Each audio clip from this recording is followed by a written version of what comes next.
오늘부로 저는 이 집과 인연을 끊겠습니다. 칠순 잔치가 한창인 와중에 갑작스럽게 떨어진 폭탄 선언. 온 친척들이 모인 자리에서 막내 며느리 수진의 입에서 나온 충격적인 말이었습니다. 당장 들어와.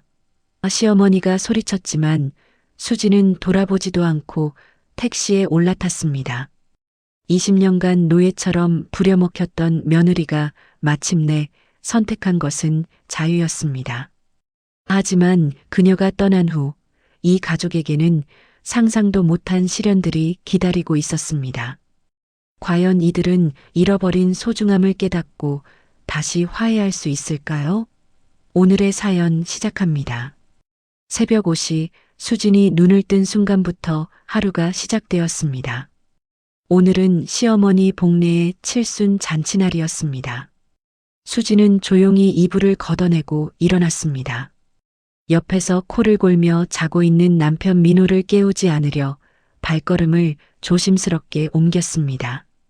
부엌으로 향하는 복도에서 수진은 어젯밤 미리 써둔 장보기 목록을 다시 한번 확인했습니다. 50명분의 음식을 혼자 준비해야 했습니다. 큰 며느리 영숙은 어제 아이가 열이 나서 병원에 가야 한다며 빠졌고, 둘째 며느리 미영은 친정 어머니가 아프시다며 도움을 거절했습니다. 또 혼자네. 수진이 작은 한숨을 내쉬며 장바구니를 챙겼습니다. 시장까지 걸어가는 길에 수진의 마음은 무거웠습니다. 20년째 반복되는 일상이었습니다. 시장에서 수진은 능숙하게 장을 봤습니다. 갈비 5kg, 닭 3마리, 각종 나물과 채소들을 빠짐없이 골랐습니다. 시장 상인들도 수진을 잘 알고 있었습니다. 오늘도 큰일 하시네요, 수진 씨. 생선가게 할머니가 말을 걸었습니다. 네, 시어머니 칠순이라서요. 혼자 다 준비하세요? 며느리들이 또 다른 데 있나? 그냥 제가 하는 게 익숙해서요. 수진이 억지로 웃으며 대답했습니다. 집으로 돌아온 수진은 무거운 장바구니들을 부엌에 내려놓고 바로 요리를 시작했습니다. 갈비찜, 닭백숙, 나물무침, 전 부치기까지 해야 할 일이 산더미였습니다. 오전 10시쯤 큰아들 상호가 부엌으로 들어왔습니다. 수진아, 고생 많다. 오늘 손님들 많이 오니까 음식 풍성하게 해놔. 상호가 냉장고에서 우유를 꺼내며 말했습니다. 네, 형님. 걱정 마세요. 그래, 우리 어머니 칠순인데 체면 깎이면 안 되잖아. 너만 믿는다. 상호가 우유를 마시고 나가려 할 때 수진이 조심스럽게 물었습니다. 형님, 영숙 언니는 언제 오세요? 아, 영숙이는 아이 때문에 못 올 것 같아. 너 혼자 할 수 있지? 네. 수진의 목소리가 작아졌습니다. 상호는 수진의 표정을 보지도 않고 나갔습니다. 오후 2시 수진이 무거운 냄비를 옮기다가 계단에서 발을 헛디뎠습니다. 발목이 삐끗했지만 다행히 넘어지지는 않았습니다. 그 소리를 들은 시어머니 복례가 방에서 나왔습니다. 뭐 하는 거야? 조심성도 없이. 복례가 짜증스런 목소리로 말했습니다. 죄송해요, 어머니. 다치지는 않았어요. 큰일 날 뻔했잖아. 오늘 잔치인데 이런 일이 생기면 어떡해. 복례는 수진이 다쳤는지는 묻지도 않고 방으로 들어가 버렸습니다. 수진은 아픈 발목을 감싸며 다시 부엌으로 향했습니다. 눈물이 날 것 같았지만 꾹 참았습니다. 20년 동안 언제나 그랬듯이 말입니다. 저녁 6시 손님들이 하나둘 모여들기 시작했습니다. 수진은 한복을 차려입고 정신없이 음식을 날랐습니다. 큰아들 상호가 늦게 도착한 손님들을 맞으며 큰 소리로 말했습니다. 어서 오세요. 우리 막내 며느리가 정성스럽게 음식을 다 준비했습니다. 상호는 자랑스럽게 수진을 소개했지만 정작 본인은 오후 내내 골프를 치러 나가 있었습니다. 친척 할머니 한 분이 수진에게 다가왔습니다. 수진아, 고생 많다. 혼자 이 많은 음식을 다 준비했어? 네, 할머니. 괜찮아요. 참 착한 며느리네. 복내가 복이 많아. 그 말을 들은 복내가 끼어들었습니다. 며느리가 시어머니 잔치 준비하는 게 당연한 거 아닙니까? 요즘 며느리들은 너무 편하게 살려고 해요. 복내가 웃으며 말했지만 수진의 가슴은 답답했습니다. 잔치가 끝나고 손님들이 모두 돌아간 후 수진은 혼자 남은 설거지를 시작했습니다. 시댁 식구들은 모두 거실에서 TV를 보며 쉬고 있었습니다. 접시와 젓가락을 닦으면서 수진은 20년간의 기억들이 스쳐 지나갔습니다. 첫 명절 때 혼자 음식을 준비하던 일, 아이들 생일상을 혼자 차리던 일, 아플 때도 집안일을 멈출 수 없었던 일들. 그때 큰 며느리 영숙이 부엌으로 들어왔습니다. 수진아, 고생했어. 내일 아침에도 일찍 와서 뒷정리 좀 해줘. 나는 아이 때문에 바빠서. 영숙이 당연하다는 듯 말하고 나가려 했습니다. 수진은 설거지하던 손을 멈췄습니다. 앞치마를 벗으며 천천히 고개를 들었습니다. 거실로 나가자 온 가족이 모여 있었습니다. 민호, 상호, 현우, 영숙, 미영, 그리고 시어머니 복례까지. 말씀드릴 게 있습니다. 수진이 조용하지만 또렷한 목소리로 말했습니다. 모든 시선이 수진에게 집중되었습니다. 거실에 갑자기 정적이 흘렀습니다. 저는 20년 동안 이 집의 하녀로 살았습니다. 수진의 첫마디에 복례의 표정이 굳어졌습니다. 상우와 현우도 놀란 눈으로 수진을 바라봤습니다. 명절 때마다 혼자 음식을 준비하고 제사 때마다 밤새 일하고 아플 때도 쉴 수 없었습니다. 오늘도 10명분 음식을 혼자 준비했습니다. 수진의 목소리는 떨리지 않았습니다. 언니들은 핑계만 대고 도와주지 않았고 형님들은 당연하다는 듯 받기만 했습니다. 시어머니는 제가 다쳐도 음식 걱정만 하셨죠. 복례가 벌떡 일어났습니다. 무슨 소리야? 내가 며느리니까. 오늘부로 저는 이 집과 인연을 끊겠습니다.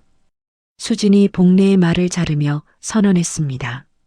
거실은 순간 아무 소리도 나지 않았습니다. 수진은 미리 준비해둔 가방을 들고 현관으로 향했습니다. 당장 들어와. 복례가 소리쳤습니다. 하지만 수진은 돌아보지 않았습니다. 현관문을 열고 나서며 마지막으로 뒤돌아봤습니다. 20년간 감사했습니다. 수진이 문을 닫고 나가자 온 가족이 현관으로 달려나왔습니다. 하지만 수진은 이미 택시에 올라타고 있었습니다. 택시가 멀어지는 것을 바라보며 수진은 처음으로 자유로운 숨을 쉬었습니다. 수진이 집을 나간 지 사흘째 아침, 시댁은 여전히 혼란스러웠습니다. 복례는 침대에서 일어나 부엌으로 향했지만 평소처럼 차려진 아침상은 보이지 않았습니다. 냉장고 앞에 서서 멍하니 바라보다가 한숨을 내쉬었습니다. 이게 뭐야? 복례가 혼잣말을 하며 냉장고를 열었습니다. 김치통과 반찬통들이 텅 비어 있었습니다. 수진이 없으니 누가 김치를 담그고 반찬을 만들지 생각해보지도 못했습니다. 그때 큰 며느리 영숙이 부엌으로 들어왔습니다. 어머니, 아침 드세요. 영숙이 서툰 솜씨로 계란 후라이를 만들기 시작했습니다. 하지만 기름이 너무 뜨거워 계란이 타기 시작했습니다. 아이고, 이게 왜 이래? 영숙이 당황하며 불을 끄려 했지만 이미 늦었습니다. 탄 냄새가 부엌에 가득했습니다. 밥은? 복례가 물었습니다. 밥솥에 있어요. 영숙이 밥솥 뚜껑을 열자 밥이 눌어붙어 있었습니다. 물을 너무 적게 넣었던 것입니다. 이런 걸 어떻게 먹어? 복례가 짜증을 내며 소리쳤습니다. 죄송해요, 어머니. 제가 요리를 잘 못해서. 수진이는 20년 동안 이런 실수 한 번 안 했는데 복내의 목소리가 날카로웠습니다. 그 소리를 듣고 큰아들 상우가 부엌으로 나왔습니다. 왜 이렇게 시끄러워요? 아침도 제대로 못 차린다고 그러는 거야. 복내가 성질을 부렸습니다. 상우가 탄 계란 후라이와 누른밥을 보며 인상을 찌푸렸습니다. 이게 뭐야? 사람이 먹을 수 있는 거야? 미안해, 오빠. 내가 요리를 원래 잘 못해서. 영숙이 고개를 숙였습니다. 수진이가 없으니까 이 모양이네. 가사도움이라도 써야겠어. 상우가 짜증스럽게 말했습니다. 가사도우미 비용은 누가 내는데? 둘째 아들 현우가 부엌으로 들어오며 물었습니다. 그야 형님들이 나눠서 내야죠.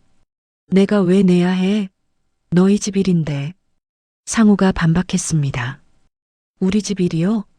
어머니 모시는 건 다 같이 해야 할 일 아닙니까? 현우의 목소리가 높아졌습니다. 복내가 두 아들의 말다툼을 듣고 있다가 화를 냈습니다. 그만해. 둘 다 시끄러워. 한편 수지는 친구 은희가 운영하는 카페 근처 고시원에서 생활하고 있었습니다. 좁은 방에서 컵라면을 끓여 먹으며 구인구직 사이트를 뒤지고 있었습니다. 민호가 하루에 10번도 넘게 전화를 걸어왔지만 수지는 받지 않았습니다. 문자 메시지도 계속 왔습니다. 수진아, 집으로 돌아와. 우리 이야기해보자. 어디 있어? 걱정된다. 제발 한 번만 전화 받아. 수지는 휴대폰을 꺼두고 침대에 누웠습니다. 20년 만에 누구의 눈치도 보지 않고 혼자만의 시간을 보내는 것이었습니다. 이틀 후 민호는 수진의 친구 은희에게 전화를 걸었습니다. 은희 씨, 죄송하지만 수진이 어디 있는지 아세요? 알아요. 하지만 수진이가 만나고 싶지 않다고 했어요. 은희가 차갑게 대답했습니다. 제발 한 번만 만나달라고 해주세요. 정말 할 말이 있어요. 민호의 목소리에 절망이 묻어 있었습니다. 그럼 제가 물어볼게요. 기다려요. 은희가 수진에게 전화를 걸었습니다. 수진아, 민호가 만나자고 하는데 어떻게 할래? 싫어요. 만날 말이 없어요. 수진이 단호하게 대답했습니다. 그래도 한 번은 만나서 정리를 해야 하지 않을까? 언니, 20년 동안 저를 지켜준 적이 한 번도 없는 사람이에요. 이제 와서 무슨 말을 하겠어요. 수진의 목소리에 깊은 상처가 느껴졌습니다. 결국 은희가 민호에게 수진이 있는 고시원 주소를 알려주었습니다. 다음 날 저녁 민호가 고시원을 찾아왔습니다. 수진의 방문을 두드렸습니다. 수진아, 나야. 문 좀 열어줘. 수진이 마지못해 문을 열었습니다. 민호는 수진의 초라한 모습을 보고 가슴이 아팠습니다. 여기서 이렇게 살고 있었구나. 들어와요. 수진이 냉담하게 말했습니다. 민호가 좁은 방을 둘러보며 앉았습니다. 집으로 돌아가자, 수진아. 싫어요. 왜? 우리 20년을 같이 살았잖아. 그 20년 동안 당신은 저를 지켜준 적이 없어요. 수진이 민호를 똑바로 바라보며 말했습니다. 시어머니가 저에게 심한 말을 할 때도 형님들이 저를 하녀처럼 부릴 때도 당신은 모른 척 했어요. 미안해, 수진아. 내가 잘못했어. 미안하다고 해서 달라지는 건 없어요. 이미 늦었어요. 수진의 목소리는 담담했습니다. 민호는 더 이상 할 말이 없었습니다.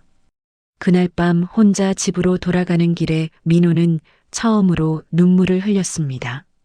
시댁에서는 수진이 집을 나간 지 일주일이 지나자 동네에 소문이 퍼지기 시작했습니다. 이웃집 아줌마가 복내에게 물었습니다. 수진이는 어디 갔어요? 며칠째 못 봤는데. 아, 잠시 친정에 갔어요. 복내가 체면 때문에 거짓말을 했습니다. 친정이요? 언제 돌아와요? 곧 올 거예요. 복내의 대답이 애매했습니다. 그날 밤 시댁 식구들이 모두 모여 앉았습니다. 상우가 입을 열었습니다. 이제 어떻게 할 거예요? 수진이가 정말 안 돌아올 것 같은데. 설마 진짜로 안 돌아오겠어? 복례가 믿을 수 없다는 표정으로 말했습니다. 어머니, 수진이가 장난으로 그런 게 아니에요. 현우가 심각하게 말했습니다. 그럼 우리가 사과하면 되잖아. 영숙이 제안했습니다. 사과만으로 해결될 문제가 아닌 것 같은데. 미영이 조심스럽게 말했습니다. 그때 민호가 무거운 목소리로 말했습니다. 수진이가 이혼하자고 했어요. 거실이 순간 조용해졌습니다. 모든 시선이 민호에게 집중되었습니다. 뭐라고? 복례가 소리쳤습니다. 이혼하자고 했다고요. 자기 인생을 살고 싶다면서. 민호의 목소리가 떨렸습니다. 그런 배은망덕한. 복례가 분노에 떨었습니다. 하지만 아무도 수진을 데려올 방법을 알지 못했습니다. 처음으로 수진 없는 현실을 마주하게 된 것입니다. 수진이 집을 나간 지 2주째 되는 날, 평소 시어머니 복례와 친하게 지내던 동네 이웃 정숙이 시댁을 찾아왔습니다. 정숙은 70대 초반의 할머니로 20년 넘게 이 동네에서 살면서 수진의 모든 일상을 지켜봐 왔습니다. 복례야, 수진이가 어디 갔다고? 며칠째 못 봤는데. 정숙이 대문 앞에서 큰 소리로 물었습니다. 복례가 마당으로 나오며 어색하게 웃었습니다. 아, 정숙이 언니. 수진이는 잠시 친정에 갔어요. 친정? 갑자기 왜? 정숙의 눈빛이 날카로워졌습니다. 그냥 좀 쉬고 싶다고 해서. 복례가 둘러대려 했지만 정숙은 이미 동네 소문을 통해 대략적인 상황을 알고 있었습니다. 복례야, 나한테 거짓말하지 마. 수진이가 집 나간 거 알고 있어. 정숙이 단호하게 말했습니다. 복례의 얼굴이 굳어졌습니다. 누가 그런 소리를. 동네 사람들이 다 봤어. 수진이가 가방 들고 택시 타는 것도, 그 다음 날부터 쓰레기도 안 나오고 빨래도 안 널리는 것도. 정숙이 팔짱을 끼며 말했습니다. 그때 큰아들 상우와 둘째 아들 현우, 그리고 며느리들까지 모두 나왔습니다. 정숙의 큰 목소리 때문에 집안이 시끄러워진 것입니다. 정숙 할머니, 무슨 일이세요? 상우가 어색하게 인사했습니다.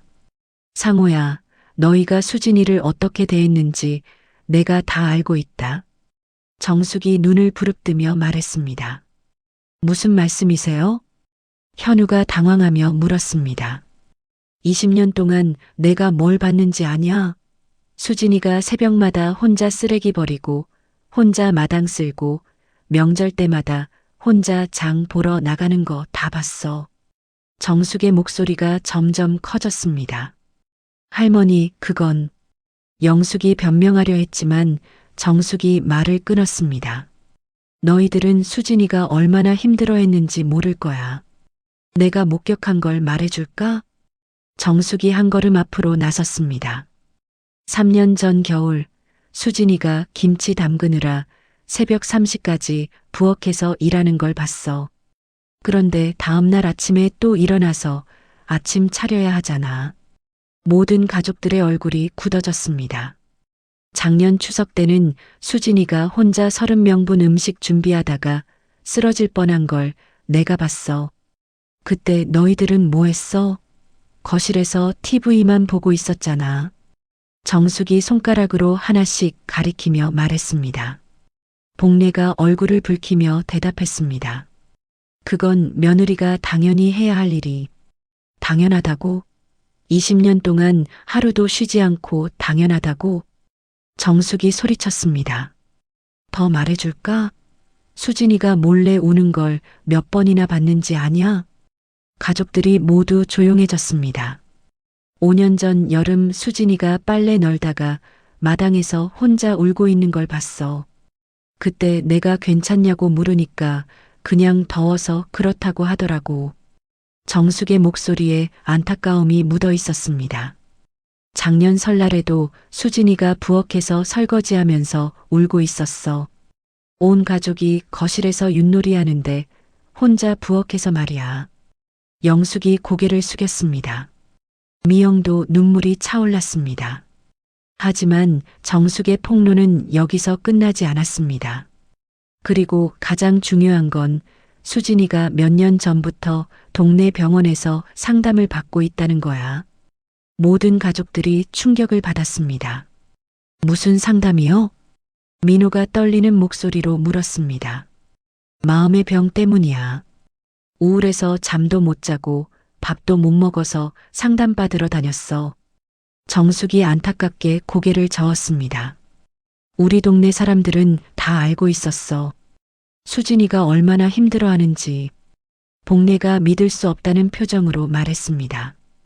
그런 걸 왜 우리한테 말하지 않고 말해봐야 소용없을 거라고 생각했겠지. 20년 동안 누가 한 번이라도 수진이 편을 들어줬어? 정숙이 날카롭게 반박했습니다. 상우가 당황하며 말했습니다. 저희가 몰랐어서 그래요. 수진이가 힘들다고 말한 적이 없는데 말을 해야 하냐? 눈으로 보면 모르냐? 정숙이 화를 내며 말했습니다. 수진이가 살이 빠져가는 것도 못 봤어? 웃는 일이 줄어드는 것도 못 봤어? 현우가 목소리를 낮추며 말했습니다. 정숙 할머니, 저희가 정말 몰랐어요. 모르는 게 아니라 모른 척한 거야.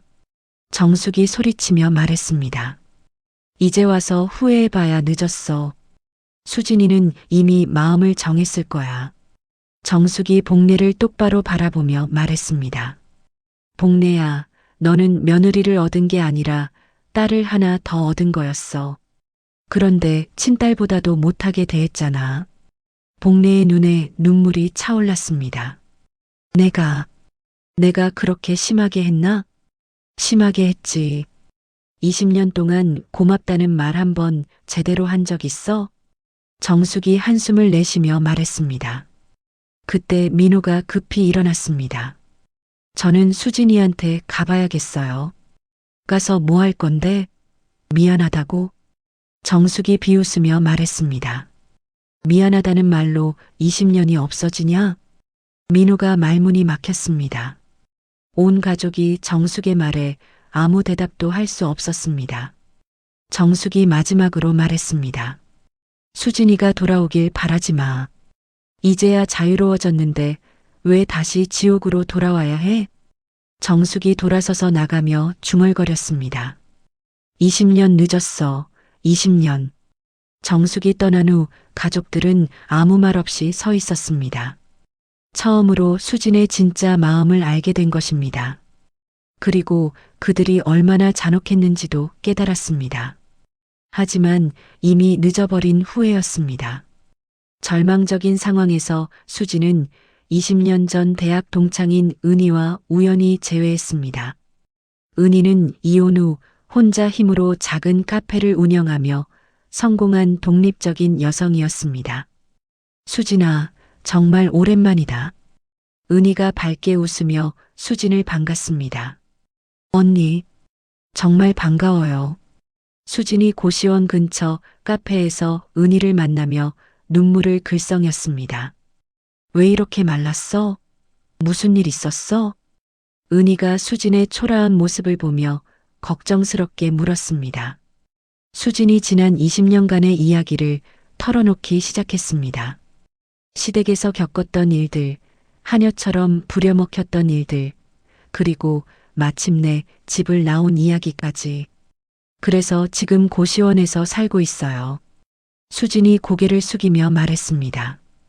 은희가 수진의 손을 꽉 잡았습니다. 잘했어, 수진아. 정말 잘했어. 언니, 20년 동안 참고 산 게 대단해. 그리고 용기 내서 나온 것도. 은희가 진심으로 말했습니다.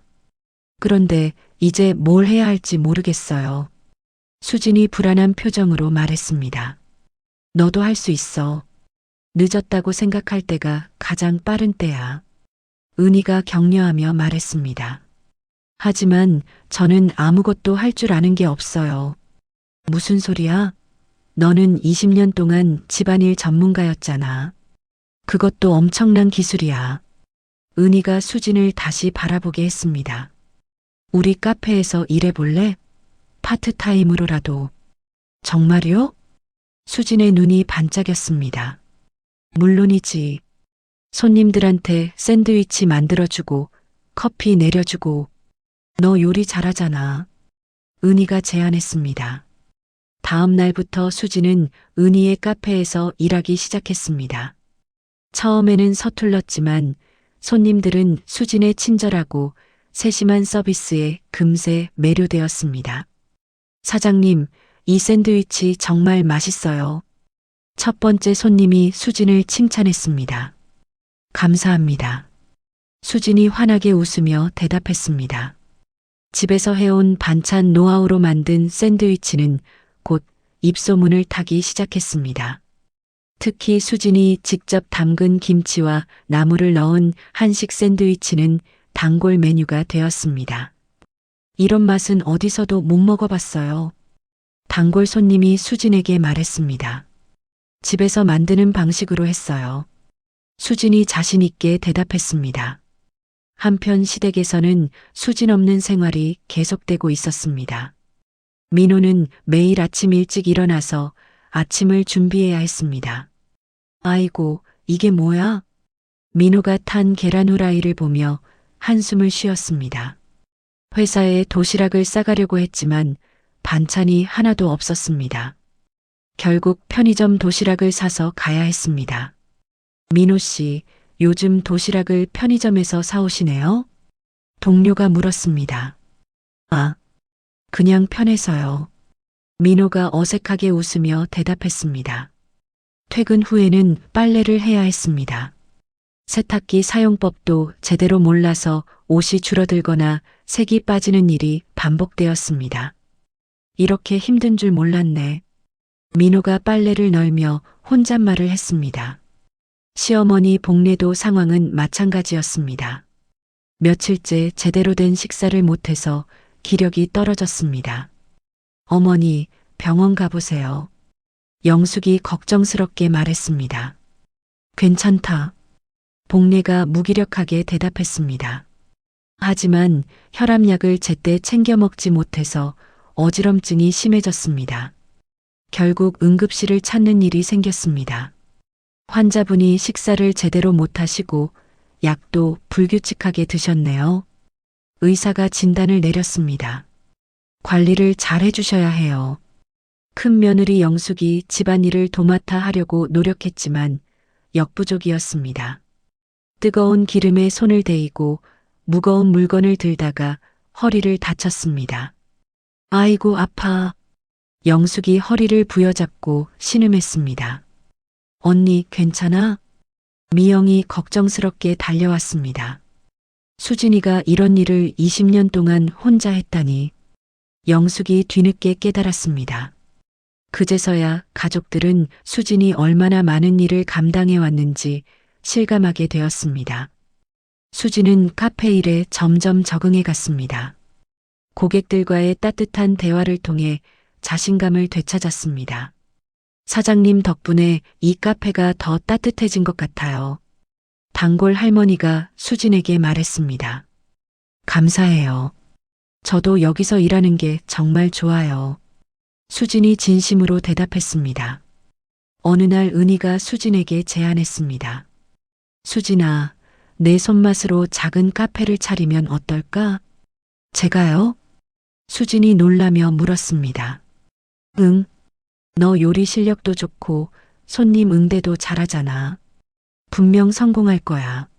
하지만 돈이, 너 비상금 있다고 했잖아. 그거로 시작해봐. 은희가 격려했습니다. 수진은 20년간 몰래 모아둔 비상금을 떠올렸습니다. 반찬 배달과 김치 담그기로 조금씩 모은 돈이었습니다. 정말 할 수 있을까요? 당연하지. 나도 도와줄게. 은희가 수진의 등을 토닥이며 말했습니다. 그날 밤 수진은 처음으로 자신만의 꿈을 품기 시작했습니다. 작은 카페지만 자신의 손으로 만든 음식으로 사람들을 행복하게 해주는 곳. 다음 날 민호가 수진의 카페를 찾아왔습니다. 수진아, 민호가 조심스럽게 카페 문을 열고 들어왔습니다. 수진이 카운터에서 커피를 내리다가 민호를 보고 멈췄습니다. 왜 여기 왔어요? 미안해, 수진아. 정말 미안해. 민호가 고개를 숙이며 말했습니다. 미안하다는 말 이제 그만해요. 수진이 차갑게 대답했습니다. 내가 정말 잘못했어. 20년 동안 너를 지켜주지 못해서 말로만 미안해서는 안 돼요. 진짜 달라진 모습을 보여주세요. 수진이 민호를 똑바로 바라보며 말했습니다. 민호가 할 말이 없어서 그냥 돌아갔습니다. 그날 밤 수진은 고시원 창문 너머로 보이는 도시의 불빛들을 바라봤습니다. 비록 힘들지만 처음으로 자신의 의지로 선택한 삶을 살고 있다는 뿌듯함을 느꼈습니다. 이제 시작이야. 수진이 혼자 중얼거렸습니다. 새로운 인생이 시작되고 있었습니다. 수진이 은희와 함께 작은 카페 창업을 준비하며 인생에서 가장 빛나는 시간을 보내고 있었습니다. 매일 아침 일어나는 것이 즐거웠고 자신의 손끝에서 만들어지는 따뜻한 음식들이 사람들에게 위로가 된다는 것을 깨달았습니다. 수진아, 오늘 샌드위치 또 떨어졌어. 은희가 신이 나서 말했습니다. 정말요? 이렇게 많이 팔릴 줄 몰랐어요. 수진이 환하게 웃으며 대답했습니다. 카페 단골 손님들은 수진의 정성스러운 손맛에 완전히 매료되었습니다. 사장님, 여기서 먹는 샌드위치가 집밥보다 맛있어요. 젊은 직장인이 진심으로 칭찬했습니다. 어머니가 해주신 음식 같아서 마음이 따뜻해져요. 대학생이 수줍게 말했습니다. 감사해요. 정성껏 만들었거든요. 수진이 자신있게 대답했습니다. 수진은 20년간 몰래 모은 비상금으로 작은 카페의 임대보증금을 마련했습니다. 반찬 배달과 김치 담그기로 한 푼씩 모은 소중한 돈이었습니다. 이 돈이면 충분해? 은희가 걱정스럽게 물었습니다. 네, 작은 곳이지만 제 카페를 가질 수 있어요. 수진이 눈을 반짝이며 말했습니다. 은희와 함께 중고 가구를 사러 다니며 직접 페인트 칠을 했습니다. 낡은 테이블과 의자들을 정성스럽게 닦고 칠하는 과정에서 수진은 순수한 행복을 느꼈습니다. 이 테이블 색깔 어때? 수진이 연한 크림색으로 칠한 테이블을 자랑스럽게 보여줬습니다. 완전 예뻐. 너 이런 재주가 있었구나. 은희가 감탄하며 말했습니다. 처음 해보는 건데 생각보다 재미있어요. 수진이 페인트 묻은 손을 보며 웃었습니다. 카페 개업 준비 중에 수진은 우연히 옛 동네 주민들을 만났습니다. 어머, 수진 씨 맞죠? 완전히 달라 보여요. 마트에서 만난 아줌마가 놀라며 말했습니다. 안녕하세요. 수진이 밝게 인사했습니다. 표정이 이렇게 밝을 수가. 예전에는 항상 지쳐 보였는데 지금이 더 좋아요. 수진이 자신 있게 대답했습니다. 뭐 하고 계세요? 카페 창업 준비 중이에요. 정말요? 대단하네요. 아줌마가 엄지손가락을 치켜 세웠습니다. 수진은 자신의 변화를 실감했습니다. 더 이상 눈치 보며 살지 않아도 되는 자유로움이 얼굴에서 느껴졌습니다. 드디어 개업일이 다가왔습니다. 카페 이름은 따뜻한 집밥으로 정했습니다. 이름 정말 잘 지었다.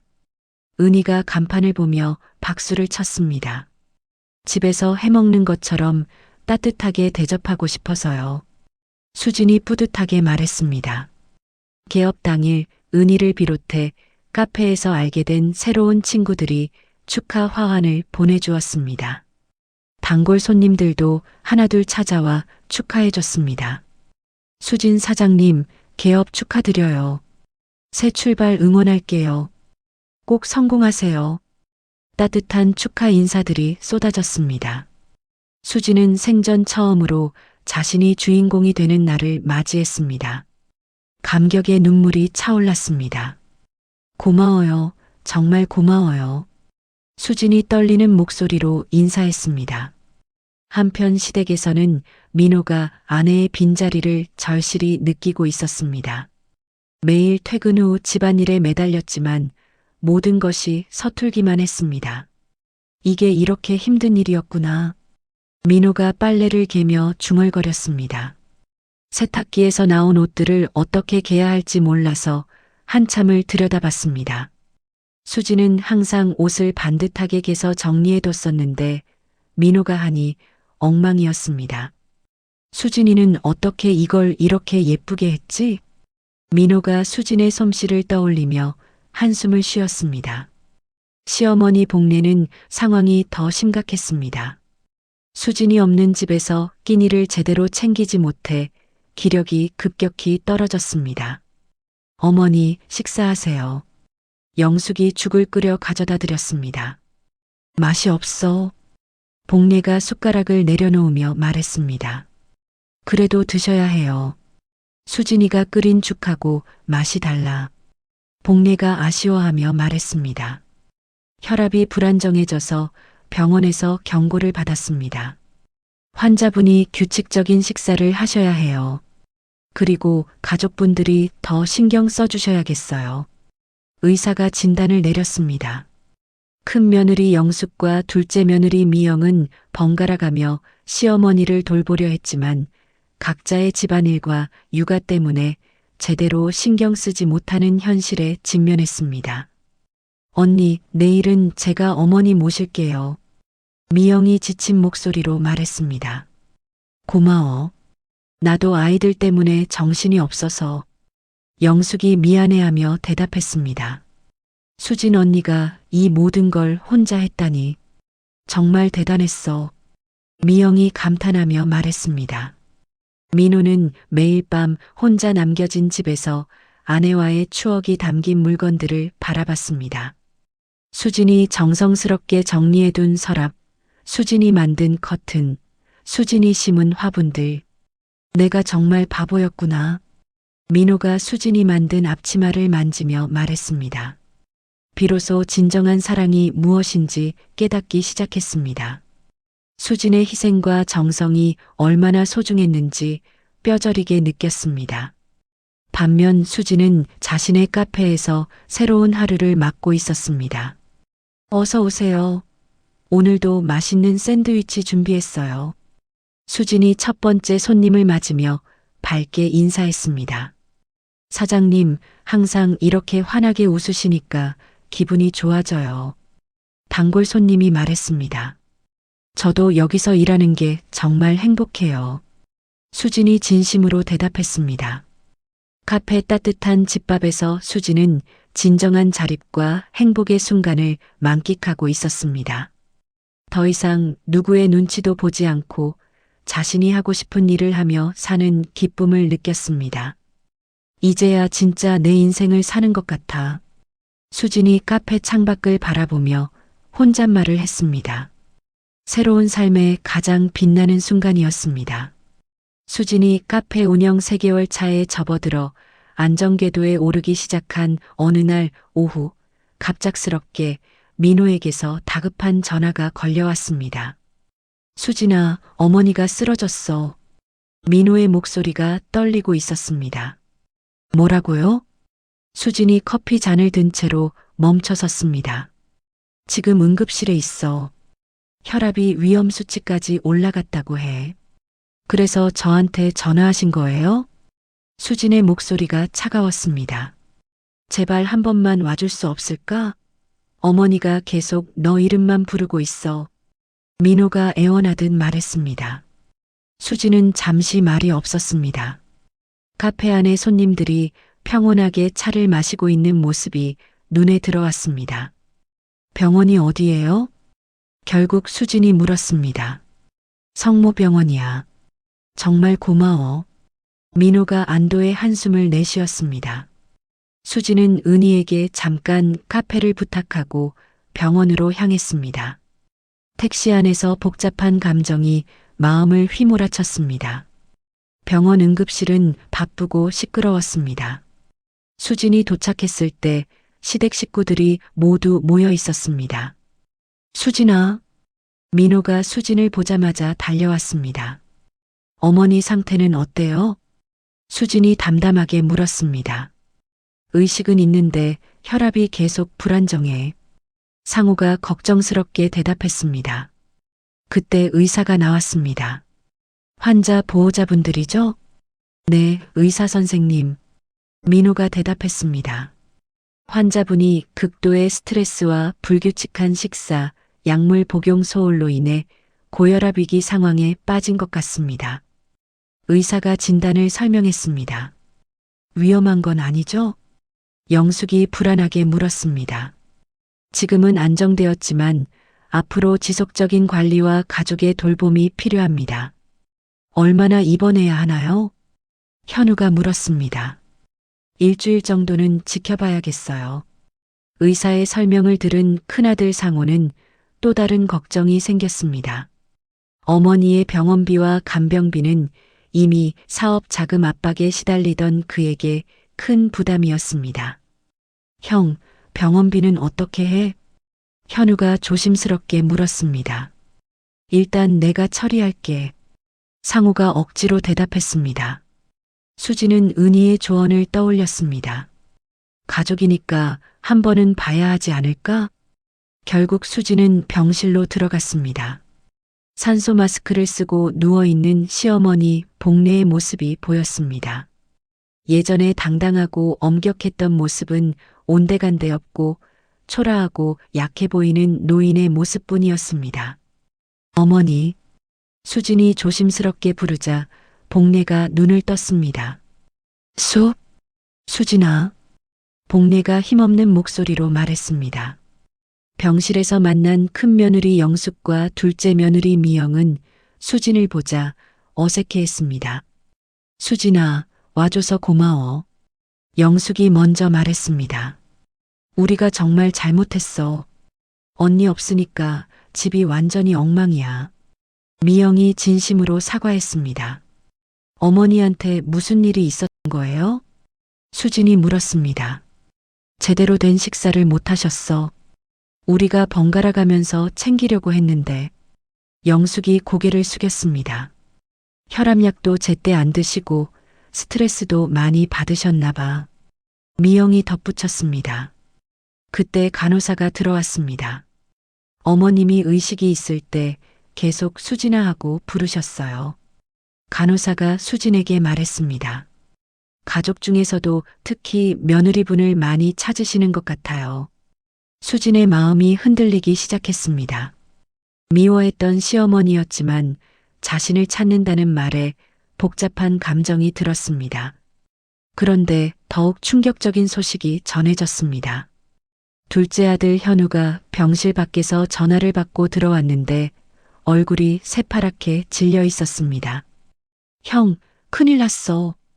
현우가 떨리는 목소리로 말했습니다. 왜? 뭔 일이야? 상우가 놀라며 물었습니다.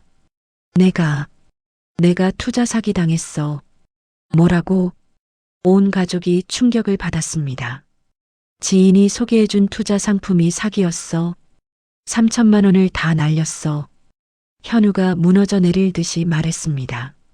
3천만 원? 민호가 믿을 수 없다는 표정으로 물었습니다.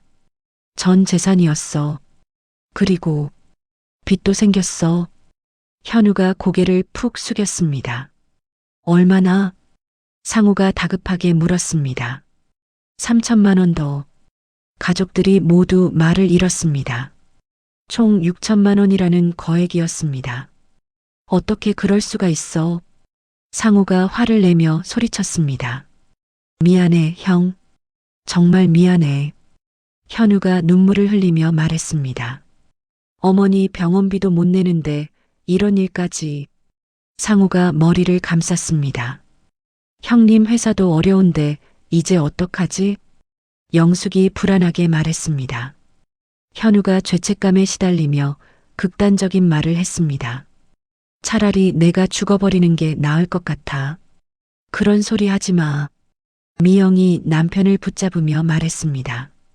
온 가족이 패닉 상태에 빠졌습니다. 시어머니는 병원에 입원해 있고 큰아들은 사업 자금난에 둘째 아들은 거액의 빚까지. 수지는 시어머니의 병상 곁에서 밤새 고민했습니다. 미워했던 시댁 식구들이었지만 이들도 결국 20년을 함께 살아온 가족이었습니다. 하지만 자신이 이제야 찾은 새로운 삶도 소중했습니다. 정말 어떻게 해야 할까? 수진이 병실 창밖을 바라보며 혼잣말을 했습니다.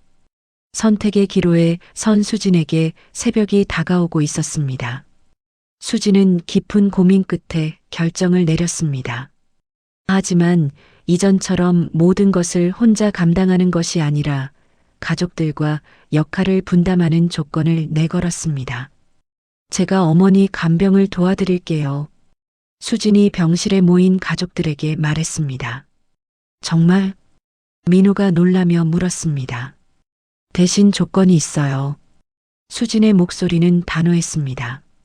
뭐든지 말해봐. 상우가 간절하게 말했습니다. 저 혼자 다 하는 건 절대 안 돼요. 모든 가족이 번갈아가며 책임을 져야 해요. 당연하지. 영숙이 바로 대답했습니다.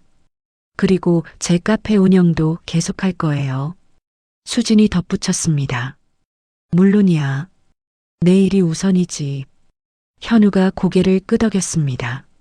민호가 회사에 연차 휴가를 내고 낮 시간 간병을 맡았습니다. 큰 며느리 영숙과 둘째 며느리 미영은 각자 주 2일씩 교대로 병원에 나와 간병을 분담했습니다. 내일은 제가 올게요. 영숙이 스케줄표를 보며 말했습니다. 고마워, 언니. 미영이 대답했습니다. 수지는 아침마다 카페에서 미음과 죽을 끓여서 병원으로 가져갔습니다. 어머니, 미음 드세요. 수진이 정성스럽게 끓인 미음을 떠서 복례에게 먹여주었습니다. 맛있다. 복례가 눈물을 글썽이며 말했습니다. 오랜만에 제대로 된 음식을 먹는 것 같아. 천천히 드세요. 수진이 다정하게 말했습니다. 며칠 후 복례가 의식을 완전히 회복했습니다. 수진이 병실에 들어오자 복례가 수진의 손을 꽉 잡았습니다. 수진아, 네 어머니. 미안하다. 정말 미안하다. 복례가 눈물을 흘리며 말했습니다. 이번에는 진심이 담긴 사과였습니다. 내가 너를 너무 힘들게 했구나. 어머니, 20년 동안 고생만 시켰는데 이제 와서 이런 말해도 되는지. 복례가 떨리는 목소리로 말했습니다. 괜찮아요, 어머니. 수진도 마음의 응어리가 조금씩 풀리기 시작했습니다. 내가 너를 며느리라고 하면서도 친딸보다 못하게 대했다. 복례가 자신의 잘못을 구체적으로 인정했습니다. 이제는 달라질 거예요. 수진이 복례의 손을 다시 잡아주었습니다. 한편 현우의 3천만 원 빚 문제를 해결하기 위해 온 가족이 머리를 맞댔습니다. 내 회사 지분 일부를 팔 수밖에 없겠어. 상우가 무거운 마음으로 말했습니다. 형, 미안해. 내 때문에. 현우가 죄송해하며 말했습니다. 가족인데 뭐. 어쩔 수 없지. 상우가 현우의 어깨를 두드렸습니다. 어머니 적금도 일부 빼야겠어. 복례가 말했습니다. 어머니 돈까지 쓸 수는 없어요. 민호가 말했습니다. 가족이 어려울 때 도와야 하는 거 아니야? 복례가 되돌려 말했습니다. 그때 수진이 조용히 말했습니다. 제가 가진 돈도 보태겠어요. 모든 가족들이 수진을 바라봤습니다. 수진아, 그건 내 카페 확장 자금이잖아. 은희가 말린 것을 민호가 알고 있었습니다. 가족이 어려울 때 돕는 게 맞죠. 수진이 담담하게 말했습니다. 수진아, 현우가 감동해서 말을 잇지 못했습니다. 정말 고마워.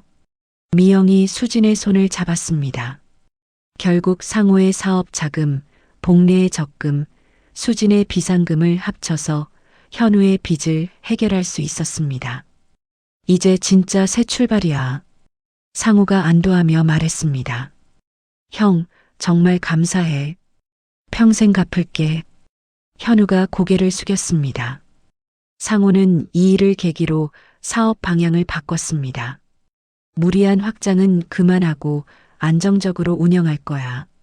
그게 좋겠어, 형? 민호가 동의했습니다. 허영 부리지 말고 가족을 먼저 생각해야지. 상호가 반성하며 말했습니다. 가족들이 함께 위기를 극복해 나가는 과정에서 각자의 역할과 책임을 자각하게 되었습니다. 민호는 매일 병원에서 간병을 하며 처음으로 아내의 고생을 이해했습니다. 어머니, 물 드릴까요? 민호가 세심하게 챙겼습니다. 고맙다, 민호야. 복례가 아들의 정성을 느꼈습니다. 수진이가 이런 일을 20년 동안 했구나. 민호가 혼잣말을 했습니다. 영숙과 미영도 번갈아 가며 간병을 하면서 수진의 노고를 체험했습니다. 언니, 이거 정말 힘든 일이네. 미영이 지쳐서 말했습니다. 맞아. 수진이가 정말 대단했어. 영숙이 감탄했습니다. 시어머니가 퇴원한 후에도 새로운 가족 관계가 계속되었습니다. 수지는 카페 운영과 간병을 병행했지만 이전과 달리 가족들의 진심 어린 도움이 있었습니다. 수진아, 내가 어머니 저녁 챙길게. 민호가 자발적으로 말했습니다. 고마워요. 수진이 웃으며 대답했습니다. 언니, 우리도 도울 일 있으면 언제든 말해. 영숙과 미영이 수진을 지지했습니다. 현우는 투자 실패에 책임을 지고 택배 배송 일자리를 구했습니다. 매일 열심히 일해서 빚 갚을게. 현우가 다짐했습니다. 천천히 해도 돼. 건강이 우선이야. 수진이 현우를 격려했습니다. 가족들이 각자 절약하며 함께 어려움을 이겨나가기 시작했습니다. 그리고 무엇보다 서로를 배려하고 존중하는 마음을 갖게 되었습니다. 이제야 진짜 가족 같아. 복례가 수진을 바라보며 말했습니다. 저도 그래요, 어머니. 수진이 미소 지으며 대답했습니다. 위기를 통해 더욱 단단해진 가족이었습니다. 6개월 후 수진의 카페 따뜻한 집밥은 동네 맛집으로 완전히 자리 잡았습니다. 단골 손님들로 항상 북적였고 수진의 정성스러운 음식을 맛보기 위해 멀리서도 사람들이 찾아왔습니다. 사장님, 오늘 김치찌개 있어요? 단골 할아버지가 들어오시며 물었습니다.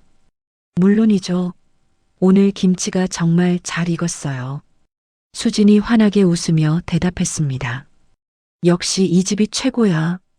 할아버지가 만족스럽게 말했습니다.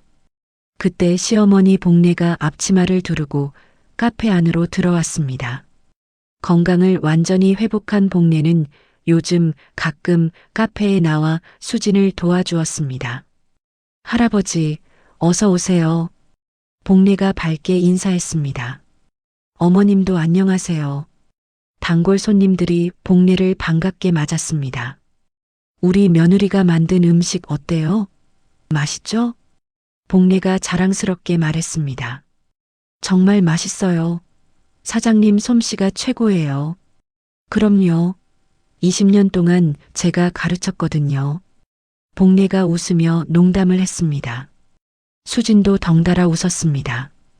예전 같으면 상처받았을 말이지만 이제는 복례의 애정 표현인 것을 알았습니다. 어머니, 테이블 정리 도와주세요. 알겠어. 복례가 부지런히 테이블을 닦기 시작했습니다. 손님들과의 대화도 자연스럽고 정겨웠습니다. 우리 며느리가 정말 효자예요. 제가 아팠을 때 밤새 간병해줬거든요. 정말 착한 며느리 두셨네요. 그래서 제가 이렇게 도와주는 거예요. 며느리 일 거들어 주려고. 복례의 말을 들으며 수지는 가슴이 따뜻해졌습니다. 오후 4시쯤 민호가 퇴근길에 카페를 들렀습니다. 여보, 수고했어. 민호가 수진에게 다가와 말했습니다. 고마워요. 어머니도 많이 도와주셨어. 어머니, 오늘도 고생하셨어요. 민호가 복례에게 인사했습니다. 뭐려? 이게 뭐가 고생이에요? 재미있어. 복례가 손을 저으며 말했습니다. 요즘 민호는 퇴근 후와 주말에는 카페에서 함께 일했습니다. 설거지, 청소, 재료 정리 등 수진을 도와주며 진정한 동반자 역할을 하고 있었습니다. 오늘 매출 어때? 민호가 조심스럽게 물었습니다.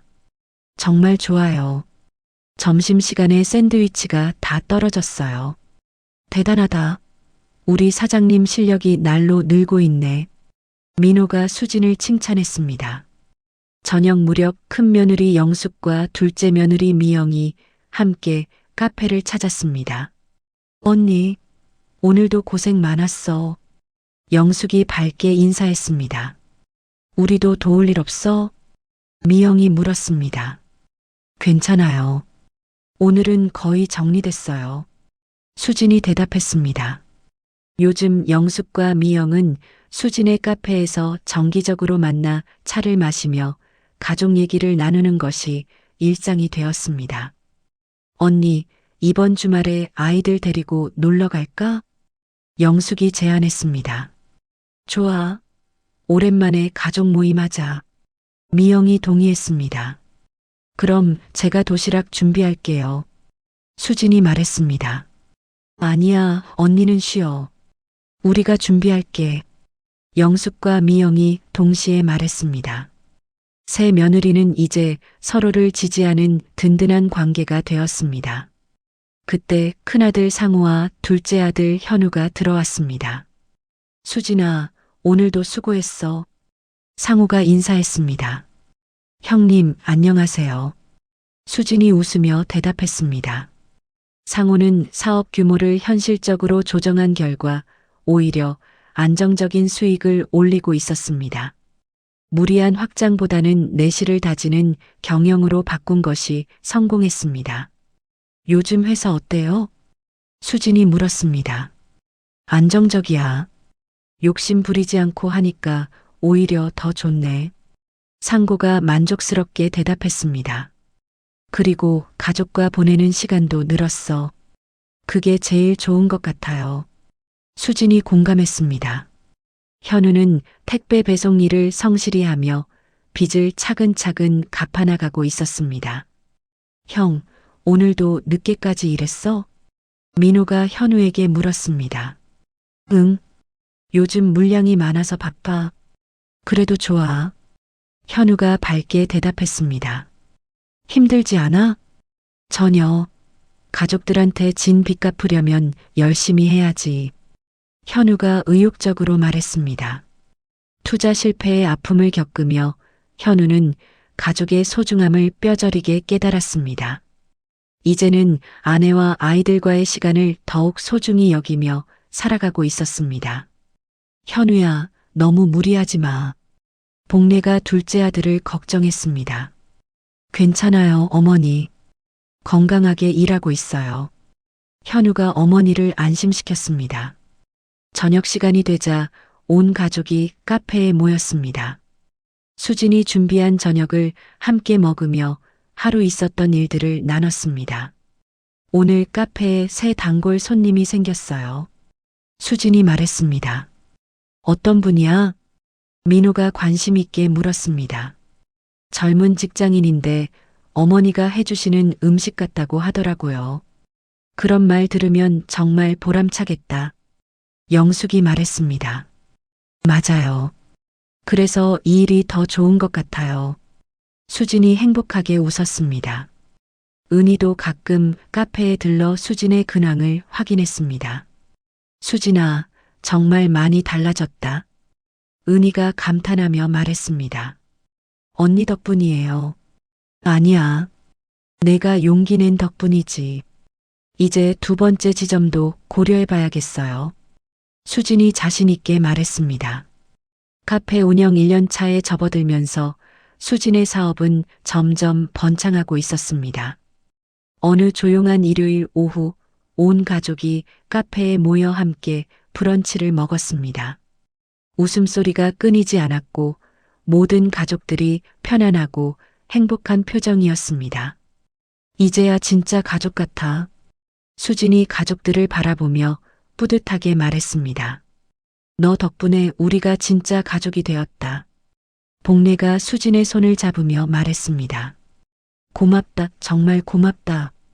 저도 이제 이 가족의 진짜 구성원이 된 기분이에요. 수진이 환한 미소를 지었습니다. 저녁 무렵 카페 문을 닫으며 수진은 창밖으로 보이는 석양을 바라봤습니다. 힘들었지만 용기를 내어 자신의 길을 개척한 자신이 자랑스러웠습니다. 내일 또 다른 하루가 기다리고 있었습니다.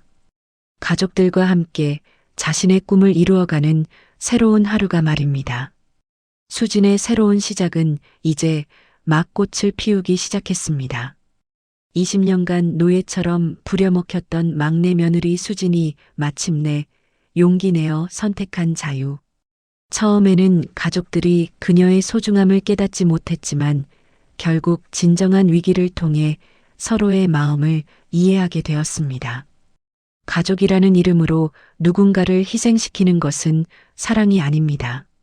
서로를 존중하고 배려할 때 비로소 진짜 가족이 될 수 있다는 것을 수진의 이야기가 보여주었습니다. 때로는 용기 있는 결단이 모든 것을 바꿀 수 있습니다. 지금 이 순간에도 누군가의 희생 위에 당연함을 누리고 있지는 않나요? 가족 간의 사랑은 일방적인 희생이 아닌 서로에 대한 감사와 배려에서 시작됩니다. 수진처럼 자신의 목소리를 내는 것도, 가족들처럼 잘못을 인정하고 변화하는 것도 모두 용기가 필요한 일입니다. 이야기를 끝까지 들어주신 분이 계시다면 잘 들었다고 좋아요, 구독, 댓글 하나만 남겨주세요. 감사합니다.